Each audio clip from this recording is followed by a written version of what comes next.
Yeah. Yeah, so Sal's going to tell us how COVID affected herself and the change of direction she had to go with, not because she was affected with the illness of being having COVID, but because how it altered her way of working.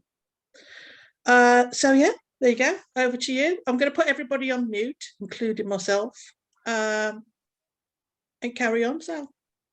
Thank you, Mandy. Thank you for that lovely introduction, and thanks everybody for turning up. And whilst people are on mute, I guess it makes it more sort of palatable on the ears. But I want to really let you know that I'm a person that thrives on interruption. If anybody's ever kind of been to any of my sessions or has worked with me, you'll know that I basically spend my time waiting to be interrupted. So if at any point you want to interrupt me, just sort of give a little wave and just say what comes into your mind, because there's a few of us.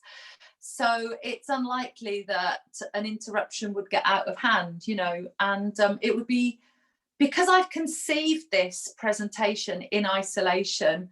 I welcome the interruptions because I believe that it will become a stronger presentation if people say what's on their mind when it pops up. So yes, I love that introduction, Mandy. I didn't get COVID yet. And it was always a really weird one because I felt so absolutely fine. And yet everything was so broken when COVID came into my life.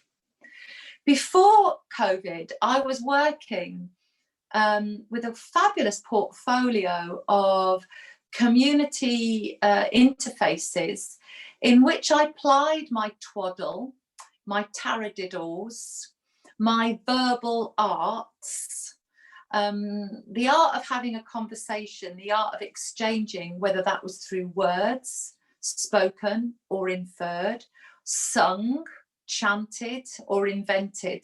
But it was always about that kind of reciprocity. It was always about that sort of game of conversational, energetic tennis. And I was working in care homes and hospices.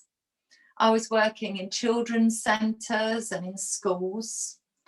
I had a few one-to-one clients that I would deliver.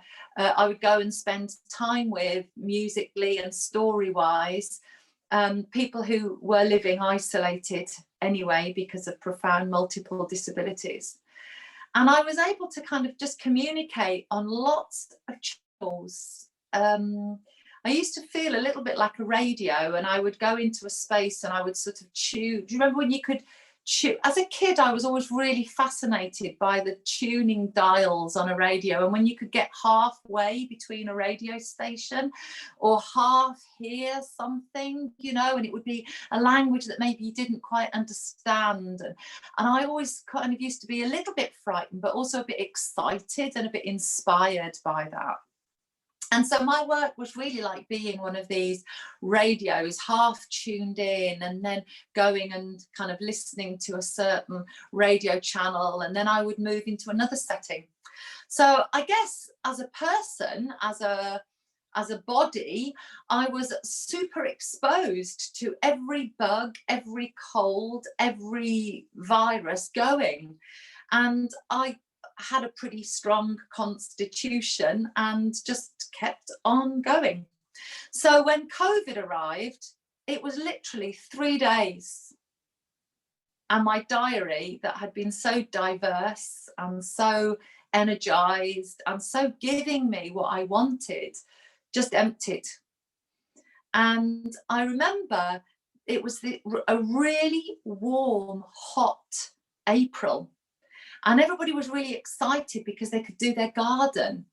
And people were kind of getting very busy baking sourdough bread and doing the garden. And I just remember sitting really still, as if somebody just like whacked me with a book, thinking, what has just happened?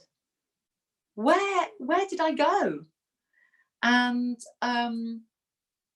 I spent a lot of time just sitting.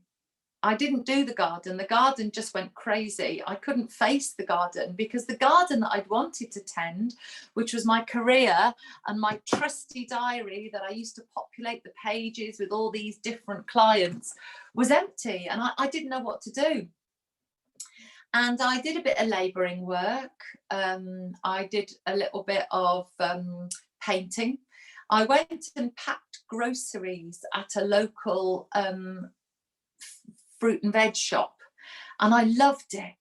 Every Thursday afternoon I would go and pack big banana boxes full of groceries for 10 houses of people living with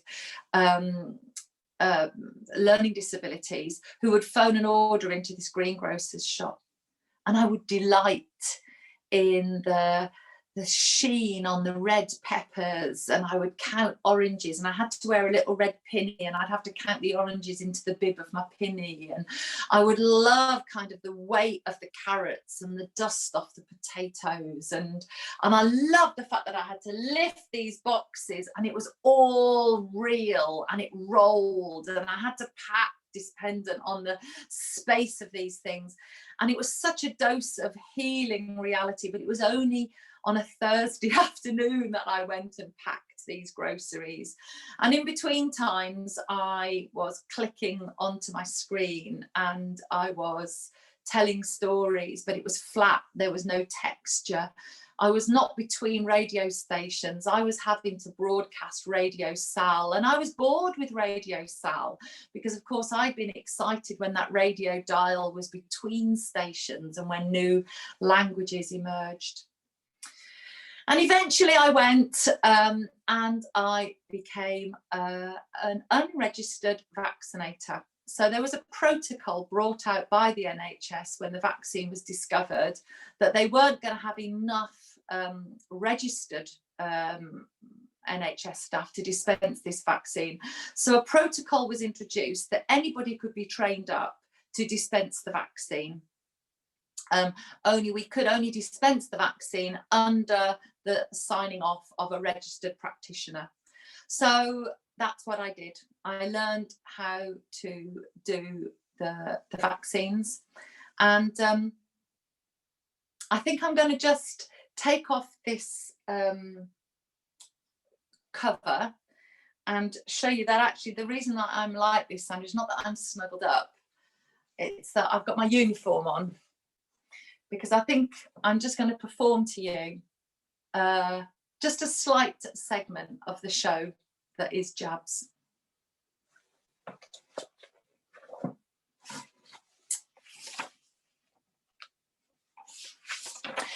It was March the 23rd, 2020, and I had no money coming in, and I felt a strange loss of identity. Who was I if I wasn't a performer anymore? And it wasn't just me that had to change. Tom, my partner, he's a lorry driver. He does local runs because it fits in with his darts at night. But when the pandemic arrived and my income didn't, he came to me and said, I tell you what, Sal, I'll go long distance, overnighting. It'll be more money that way, and they'll be short of drivers with this Brexit. How right was he? But what could I do? There was a government scheme that told artists they could retrain. Ballet dancers could become bricklayers. Flautists could become chimney sweeps. Mime artists could become town criers. And then I saw it. An advert that said that vaccinators were required, no previous experience was necessary. And I thought, I owe so much to the NHS, 2 sons and a grandson. This was my chance to do something in the real world, connecting with people in teams. Not going goggle-eyed on a Zoom call, singing songs hour after hour, but being busy and connected. And so I became a cog in a huge machine, a worker bee in the hive. There was no spotlight on me, bing, but I was still performing. Because you see, my vaccination pod was the smallest theatre in the whole world. And it wasn't just me who was training up to be a vaccinator with no previous medical experience. Barmaids, well, they were out of work. They'd shut all the pubs.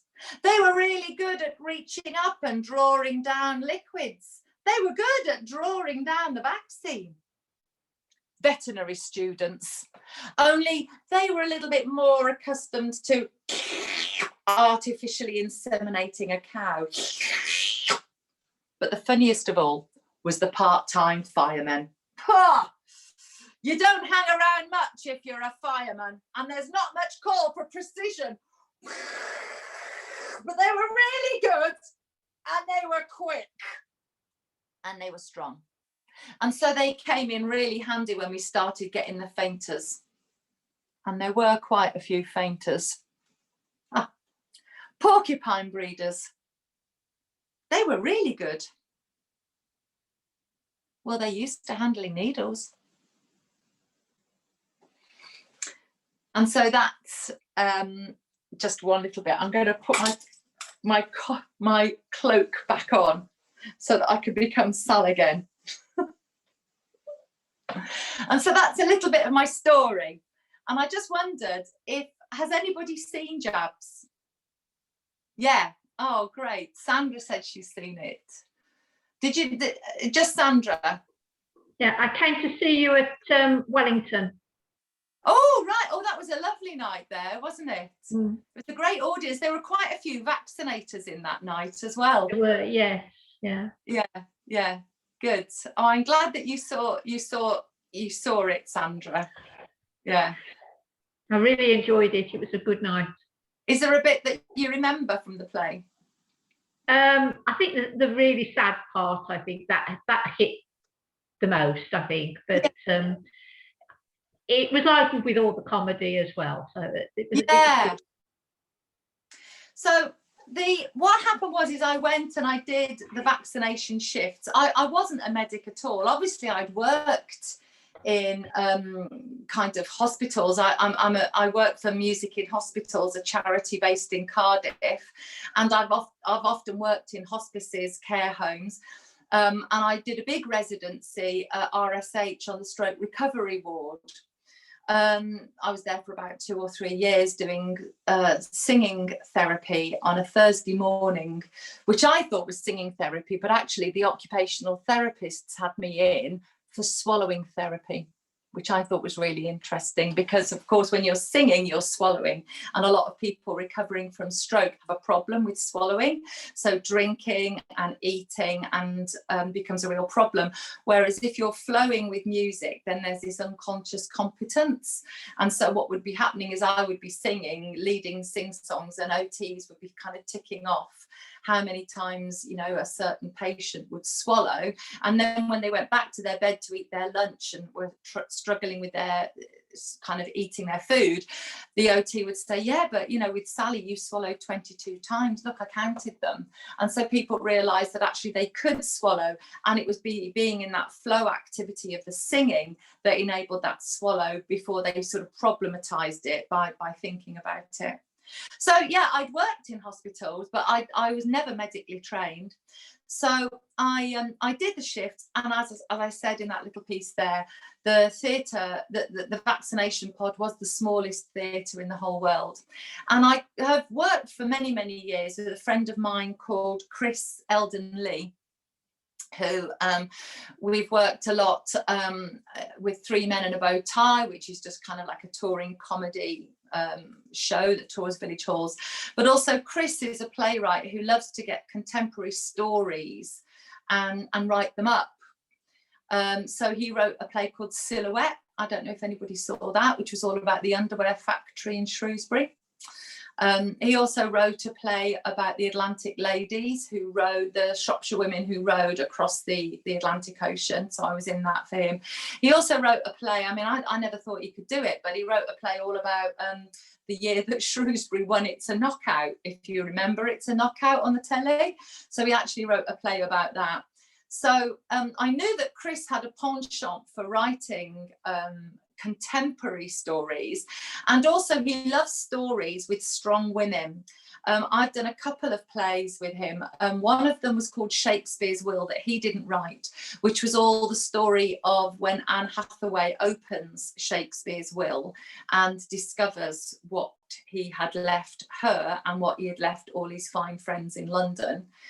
And also Chris had written an amazing piece all about a woman called Ursula Graham Bauer, who was a debutante in the 1930s who went out to Nagaland in northeast India to study weaving and basketry of the Naga tribes people.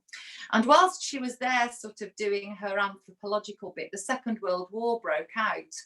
And Ursula had gained the trust of the Naga tribes people to the extent that she actually became a commander of the Naga foot troops who patrolled the Naga hills between Myanmar, which was then called Burma, and northeast India, and repelled the Japanese. And the Japanese never invaded India, thanks to these Naga troops, who were commanded by Ursula Graham Bauer. And when the war broke out, and Ursula was asked to command these troops, she went to the commander and she said, well, we're going to need some guns, you know, because we've got Japanese coming in, so you're going to have to give us some guns. And the commanding officer said, well, we actually don't permit British women in the army to be armed. We don't permit guns. So we'll give you some guns, but we'll just record you as a secretary. And so Ursula Graham Bauer commanded these Naga resistance forces as a secretary because women weren't allowed to have guns. So her story went untold until Chris told it in this fabulous play called Ursula, Queen of the Jungle.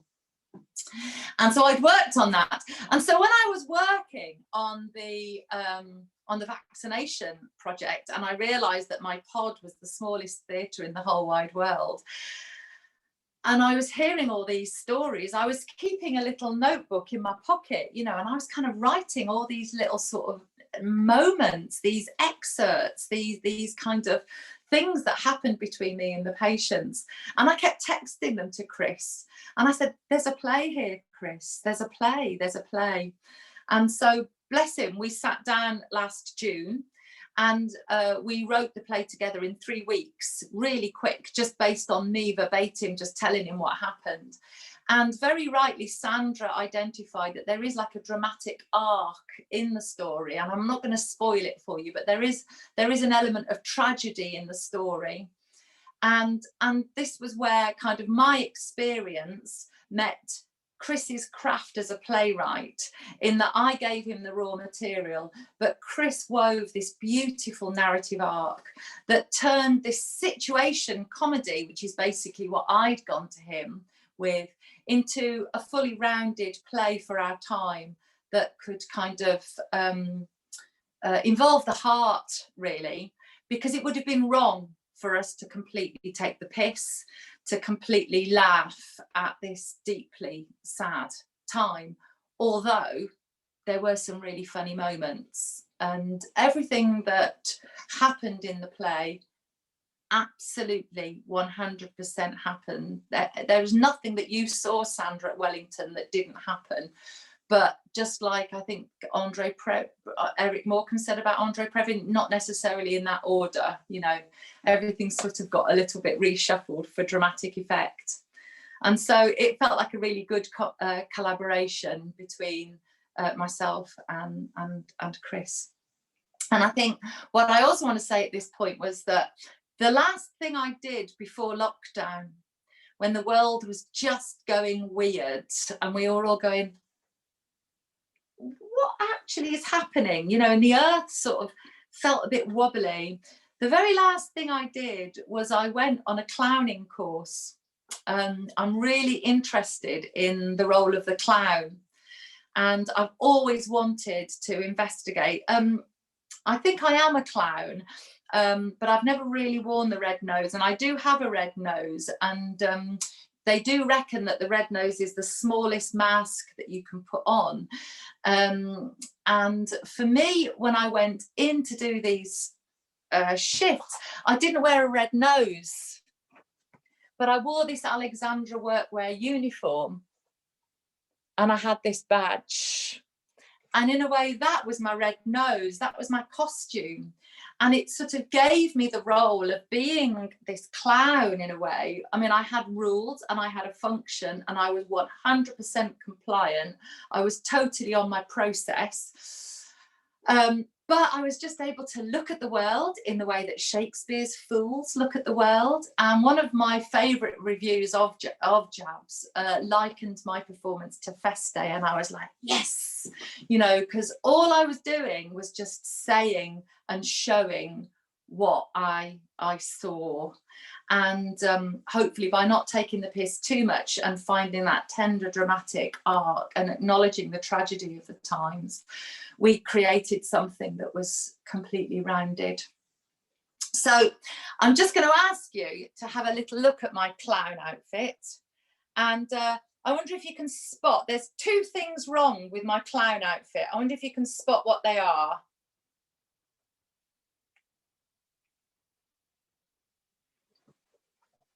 There's two things wrong with my clown outfit. Two things that wouldn't pass muster.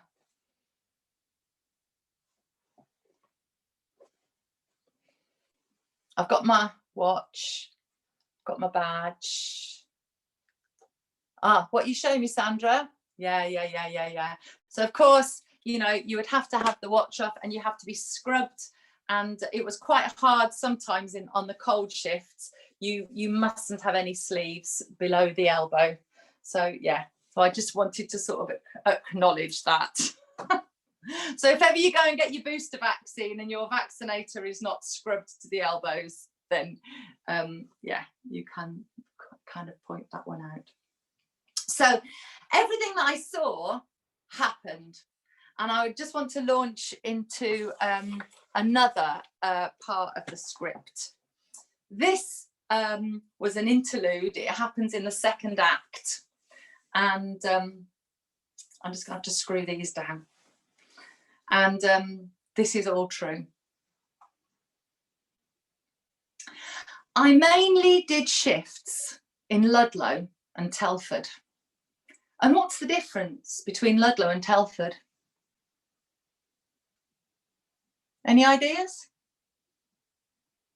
Often audiences say 40 miles, or often you get a little embarrassed laugh. The difference between Ludlow and Telford is tattoos.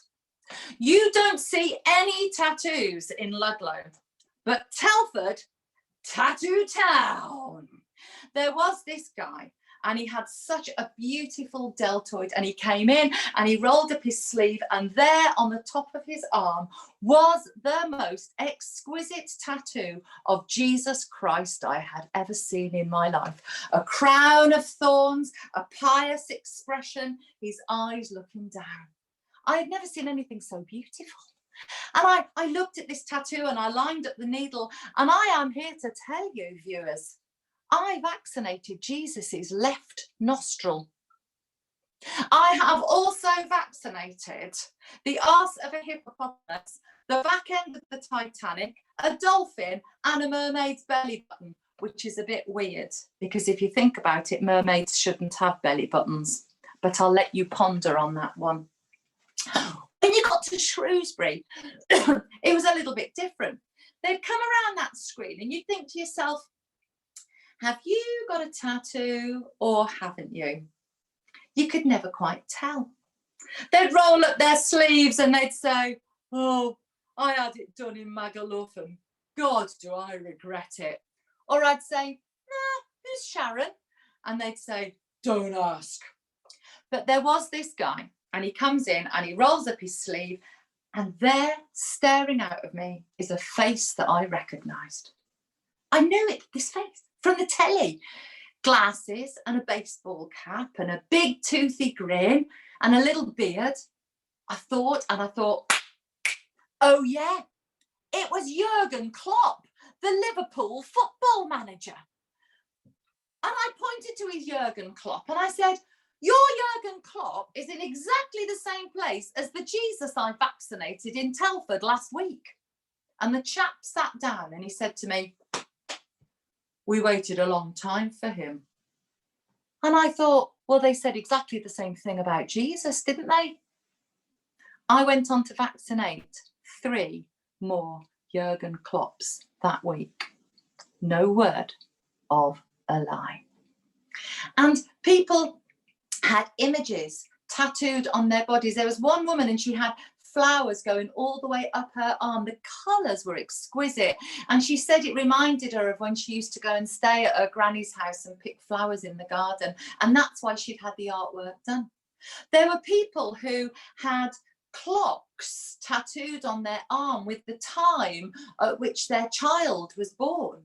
And so they made a really great talking point if people were nervous. And they often were. And tattoos are a little bit like tree rings. You could sort of date people. Same way you count tree rings, you can sort of look at the tattoo and position somebody in time. So you had like your Rita Hayworths and your Marilyn Monroes, and then a whole generation of people started coming in with tattoos that were clearly done in the 80s.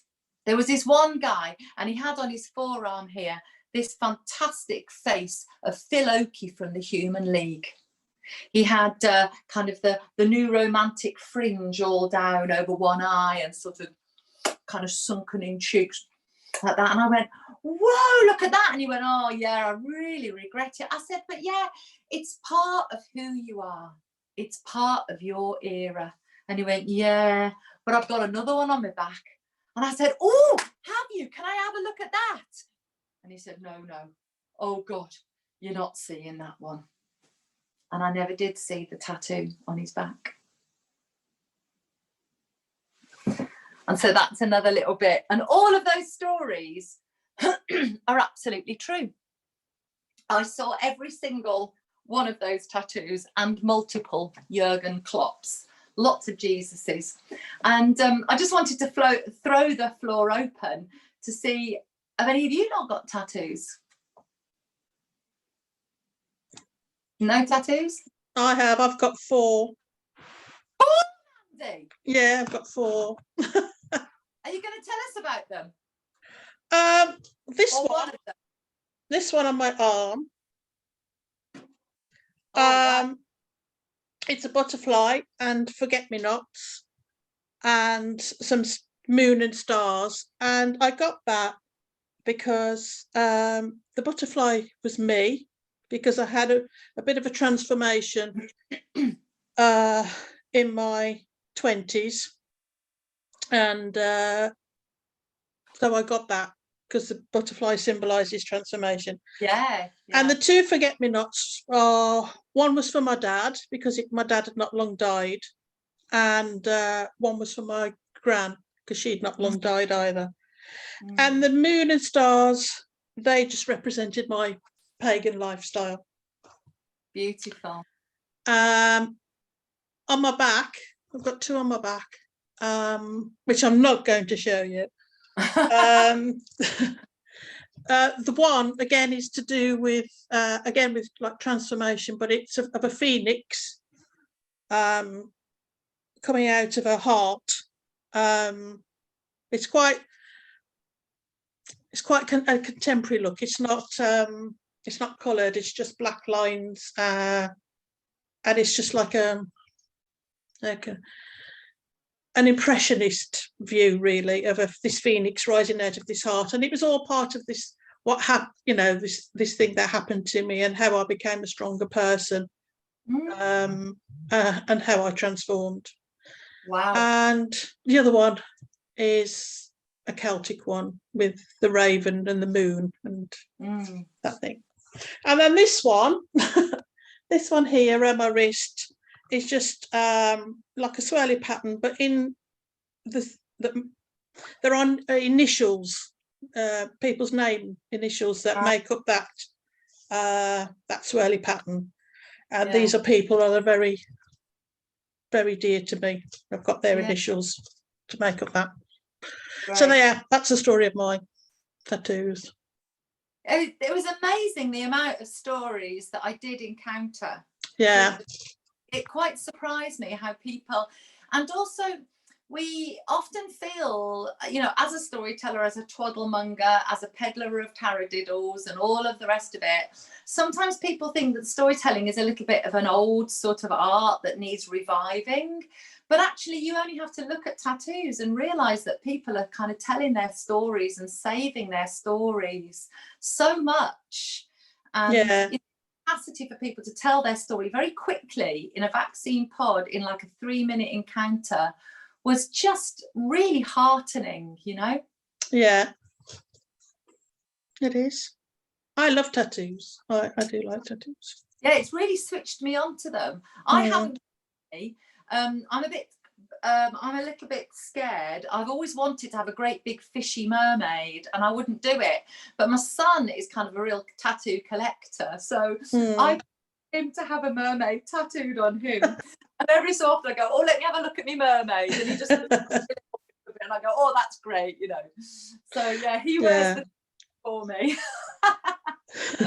My sister's got a mermaid tattoo on her back. Right. It is actually a cover-up because she had she's been married and divorced 3 times, my sister, and she had a tattoo with husband number 2, right. but obviously that fell by the wayside. So she likes being by the sea and the beach, so she's had this big mermaid tattoo, right, to cover it up and to obliterate husband number 2. Wow. Just right over the top. And... oh yeah, she's just completely, you know, he's gone. Right. He's wiped it out. And that capacity to transform and mark our transformation, isn't it? Yeah. And whilst I was doing the jabs job, I was also doing a bit of studying, and I kind of wanted to locate jabs, what had happened to me and how I sort of applied the clowning into this piece of art. I wanted to locate it in kind of in a bigger context, really, because I began to do some studying on the psychology of health and happiness. And so I studied a free course that is available. I still think it's available through the Royal College of Surgeons of Ireland. And it was a beautiful course that just pulled down all of the work that exists in the world at the moment around positive psychology. And it's not really about kind of, you know, happy, clappy kind of, you know, it's deeper, it's deeper, it's more robust work than that. And one of the things that really, really inspired me in this course was the work of a woman called Barbara Frederickson. And I don't know if anybody has encountered her, but she has done a lot of exploring of love. And Barbara Frederickson really takes happiness into an understanding that actually, rather than seeking a long-term permanent block, a huge kind of lump of happiness, or a huge permanent long-term unswerving lump of love, you know, think of all the song lyrics that you listen to, always and forever, you know, all of these sorts of songs. Barbara Frederickson talks about micro moments. And she talks about micro moments of positivity. And Barbara Frederickson is somebody that you can really easily kind of Google and access some of her work and some of her YouTube talks. And she talks about our capacity as human beings to have, you know, 20, 30, 50 micro moments of positivity in a day. And our capacity to fall in love millions of times in our life. And that love might only last for a moment, but it's important to acknowledge it and to celebrate it and see it for that moment, that, you know, you and another person are in a fantastic relationship of kind of mutual appreciation, mutual celebration. Don't worry about the whole sex thing, you know, that's kind of another sort of transit of love. But there are so many other ways of being in love and being connected that, you know, you can, Mandy and I were talking before the Zoom started, you can fall in love with your bin man. And sometimes you might just want to kind of acknowledge, oh God, thanks for taking all the rubbish away from my house. And you might give that bin man that appreciation, and the bin man might just light up and just feel really good at being thanked. And there is your micro moment of positivity. And you let it be, and you let it go, and you move on to the next one. And we don't hold them, we don't harvest them, we just let them be. And working in this vaccination pod was magic alongside this course of studying micro moments of positivity, because people could only stay with you for 3 minutes, long enough to do the procedure, long enough to kind of check in that you got the right person, long enough for you to put that needle in, possibly hear their story about their tattoo. They would possibly tell you their story about their time through COVID. They would probably mention the name of somebody. And if you could truly be there and listen to that and thank them for their story, they were thanking you, you were thanking them, and they were off. And really doing the jabs was such a healing moment. And I think when we are isolated, it's really hard to have sufficient moments, micro moments of positivity, literally because our social interactions are just lessened, but they are there. And so I just wanted to kind of float that little idea by you of micro moments of positivity, micro moments of connection, of mutual care, micro moments of just positive emotions between two people that will just sort of put a little bit of wind beneath your sails and help you sail into the next moment without holding on to anything and without letting anything go. So I just wondered what people reckon. Does anybody had a micro moment of positivity today? Oh, come on, Cam. Another reason why I was slightly late, a friend dropped in unannounced, very briefly, just to drop a card off to me. And we had a micro moment where she came in, had a quick cuppa, and we chatted for just over half an hour.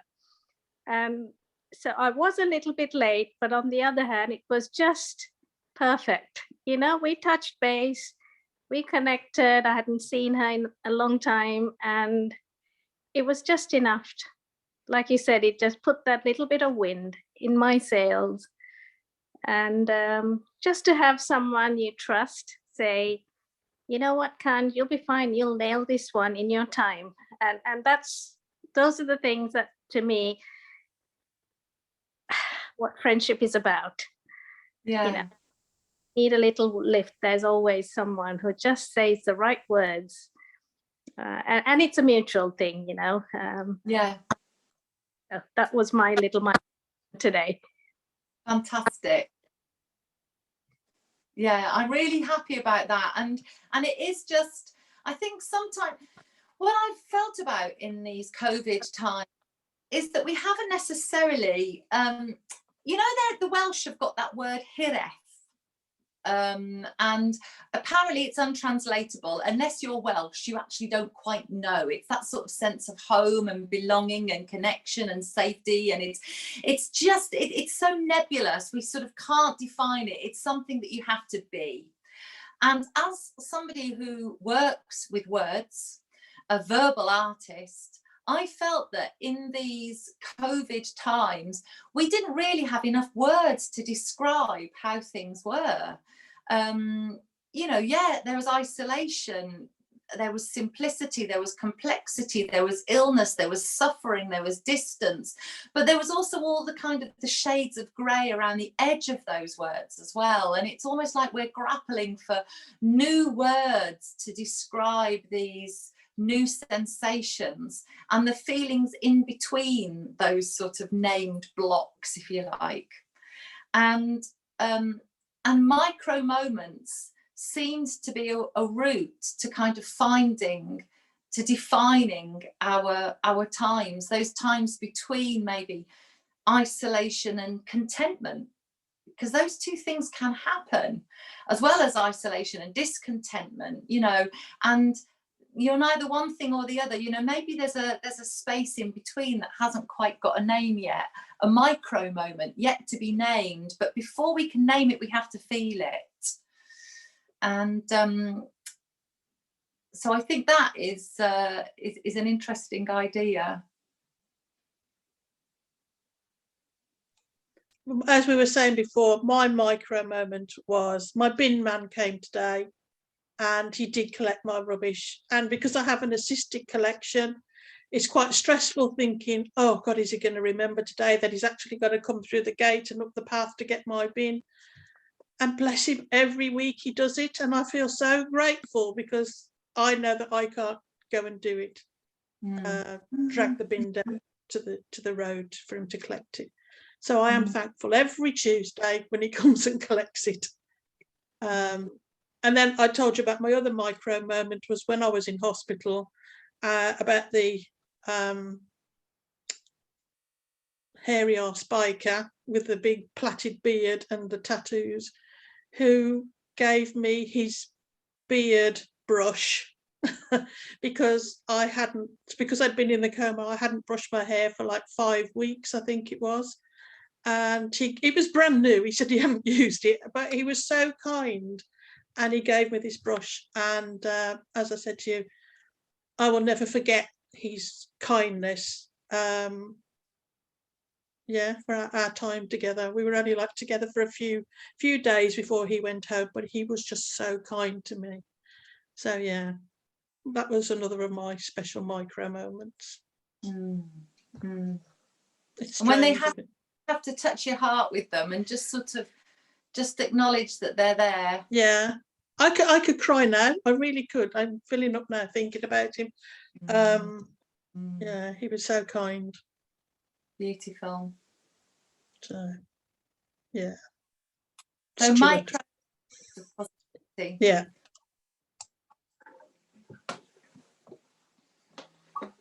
Has anybody else got a micro moment of positivity that's happened today or yesterday? I haven't got a today one, but I've got a recent one, and simply that after years and years and years of trying to get help for my oldest son, who suffers significantly with anxiety, we finally clicked in to a GP who will help. And he phones up once every 2 or 3 weeks and checks in to see how we are. And it's just a 2 or 3 minute phone call. And whenever it happens, I have a micro moment of just being so incredibly grateful that we've found this person who is doing that for my son. So that's not micro, actually. That's probably too big. But I love him every fortnight. Just, I'm so grateful. Absolutely. And there's nothing we can, you know, it's a micro moment. You know, it's 2 minutes out of how many minutes is that GP paid to work a week? You know, so it is a micro moment. And you know it's there because it just makes your hand touch your heart. You know it's happened. So yeah. Oh, how fabulous. I'm really glad about that, Sarah. Good. It's a long time coming, that one. Yeah. Yeah. So do keep thinking if there is other micro moments that you would like to share, or maybe you don't want to share, and that's absolutely fine, because certainly in my life I don't share all my micro moments, but I do really consciously witness them now, and they're just nice to go, oh, that was one. Oh, that was one, you know, because it's very easy to go, oh, that went wrong, but actually just to go, oh, that was one, just really it's part of resilience, I think. And I thought what I'd do is but if you want to carry on thinking about micro moments, there's still time to share. But I thought I'd share with you a song that I wrote for Jabs. It gets sung 3 times during the show. And it's a beautiful moment because I invite the audience to sing the chorus with me. And so I'm going to, you're all on mute, so you can sing as quietly or as loudly as you want, or if you want to, you can just move your lips and just pretend you're singing. But you won't regret it if you just let a little bit of air out through your voice. And this is based, I heard a beautiful singer called Catherine Williams, who wrote an album with the son of Ewan McCall, and I can't remember his name now, I forgot his name. And she wrote a song based on a Leonard Cohen song. There is a crack in everything, that's how the light gets in. And she calls it the holes in your life. And it's just always helped me, and just to sit at the edge of the hole in that long, hot spring when everybody was frantically digging their gardens and planting out their splendor and getting on with things. And I was just so paralyzed. My life was just this hole, and all I could do was sit at the edge of it. But then to kind of move through life, whether it was packing these vegetables and celebrating the sheen on the peppers and the kind of the peely potatoes, these Jersey potatoes that turned up with kind of bits of sandy Jersey soil on them, or just hearing people's stories and seeing their micro moments of gratitude and my micro moment of happiness of being able to help them doing this vaccination pod work.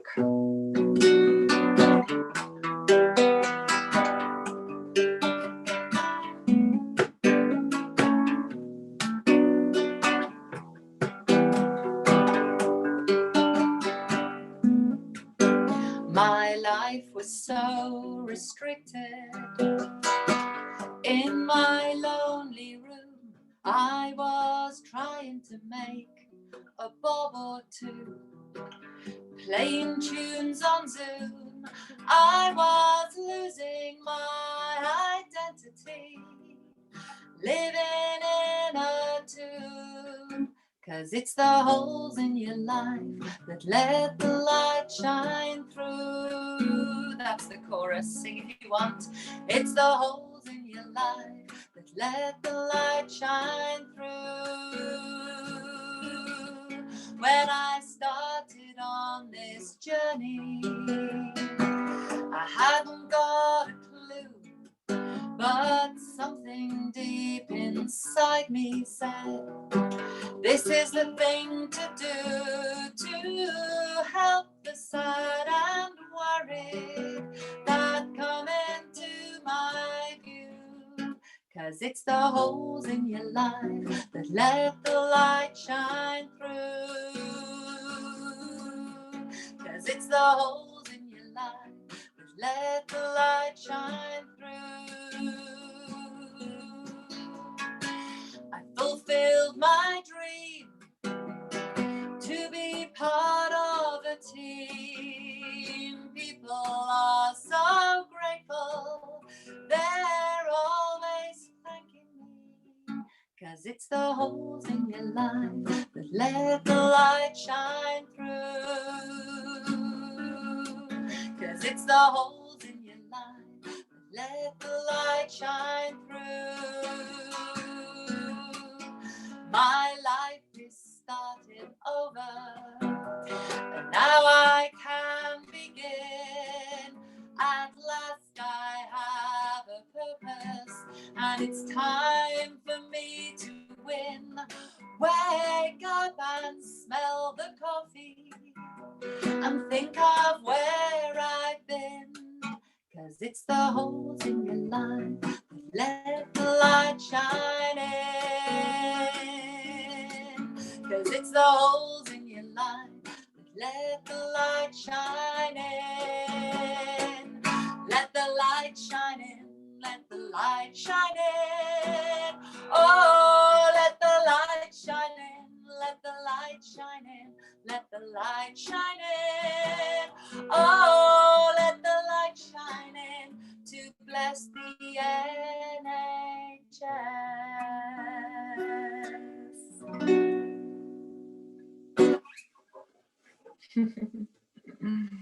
Ooh. So I hope you had a little sing, which comes right back to where this whole journey started, I guess.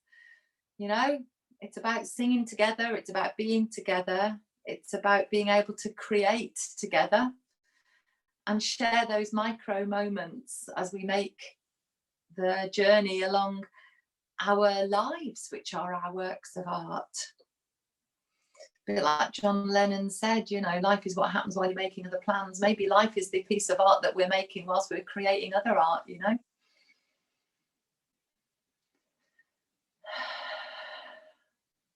So that's my presentation concluded, but I wonder if people have got questions or comments, thoughts, responses, or micro moments of positivity that they'd like to just share.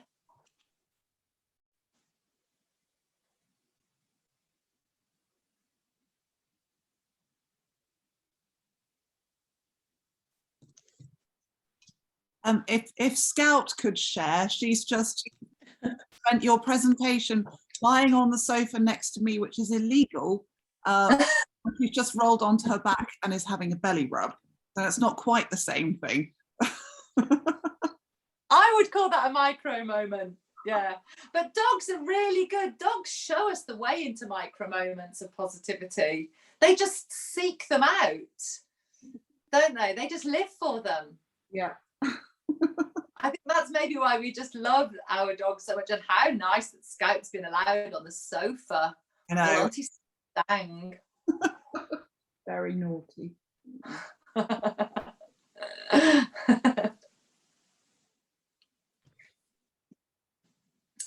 Well, Jabs will tour again next year. We managed to do 13 dates of our show. We originally conceived it as a 45-minute one actor, so that we could just get people in and people out and no mingling at the bar and all that. And actually it ended up being 2 45-minute halves. And it was myself and 2 other actors, Christina Cubbin and Paul Wilkinson, who played a string of kind of patients coming into the vaccination pod. And we enjoyed it so much that we are taking this show regionally. So we're going to go back to Theatre 7. We'll be back at Theatre 7 in March, or is it April? I can't remember. Let me just quickly look. We're doing Solihull on the 5th of April. We're doing, I don't know where everybody is. Theatre 7 is Wednesday the 27th of April. So please come and see it. I'd love to know what you think. We're doing Worcester Swan on Saturday the 7th of May. And there's another date. We've got New Hampton Arts Centre as well. We're doing the Herman Theatre in Oswestry on the 17th of March, Sir John Talbot School in Whitchurch on the 9th of March, New Hampton Arts Centre on the 10th of March. So Jabs will be doing its booster tour, and I go back onto the vaccination shifts tomorrow.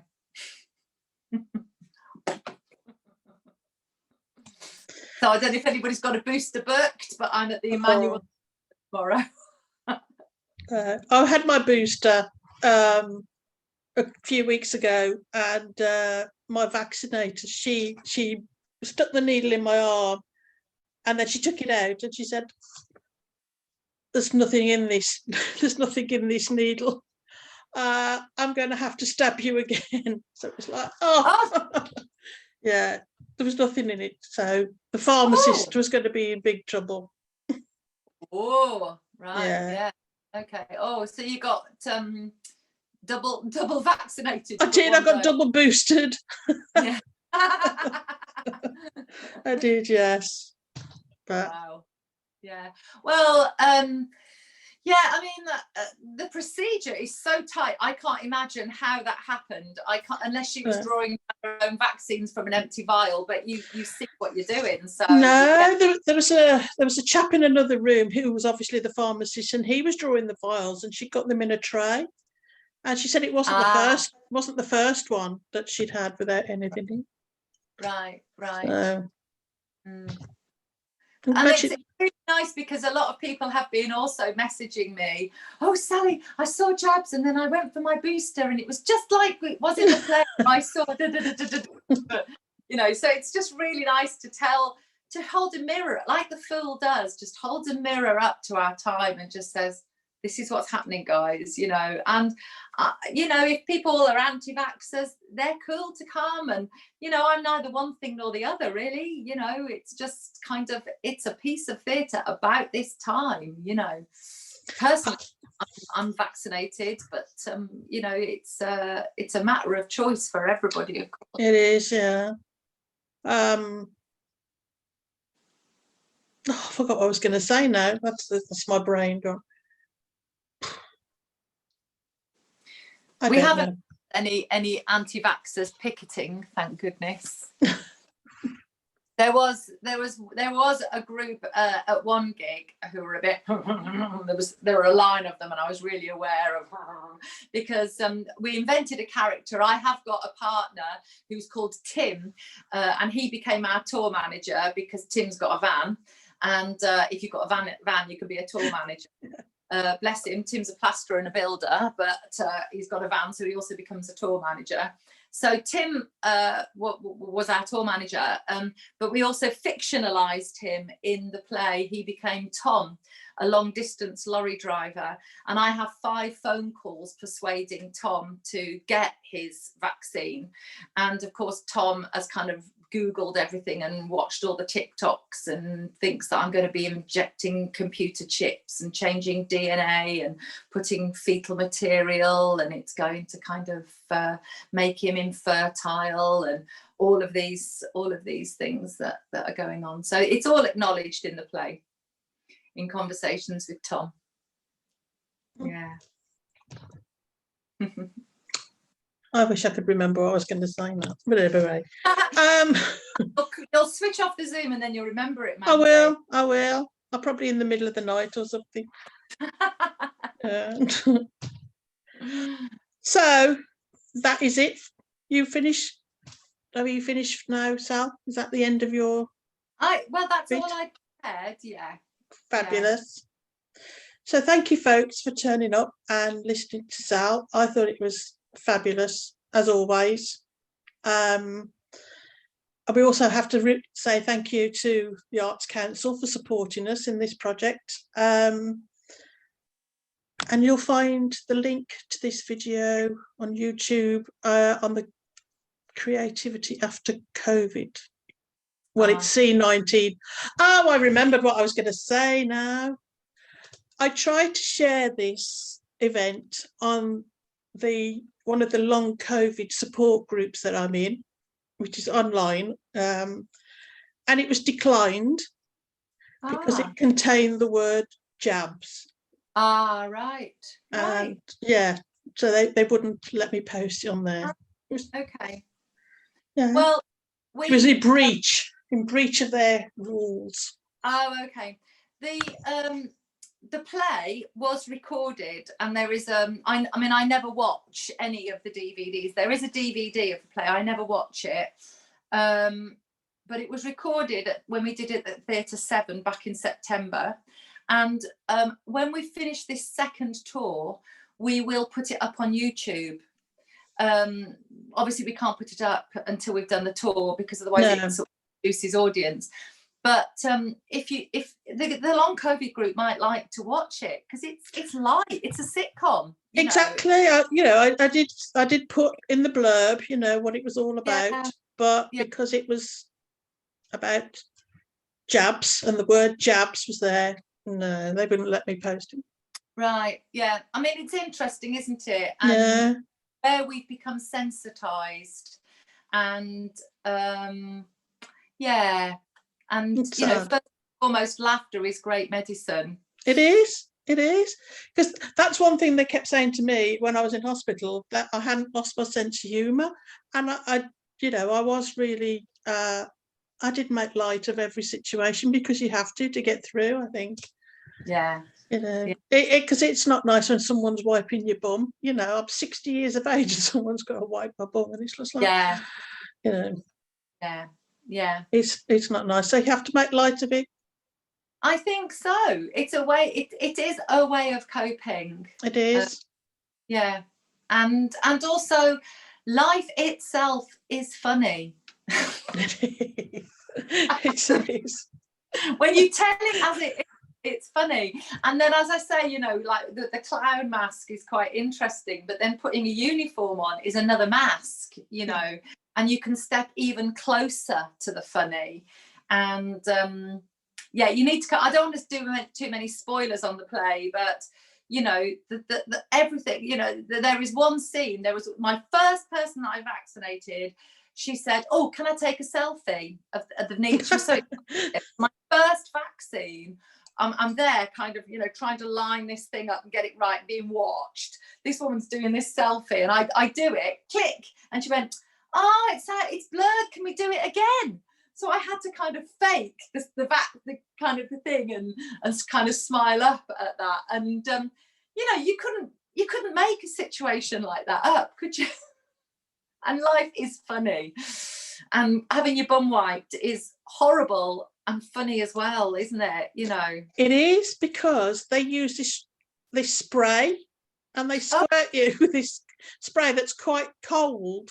Oh, but it's quite nice. It's quite nice at the same time. So it makes you go, oh, actually, that wasn't too bad. Well, I know. I know. Honest, you've got to, when you've got, as I say, you've got some like 12-year-old wiping your bum. It's just like, you've got to make the best of it, really. Yeah. It sounds like you could have a play, Mandy. So I have so much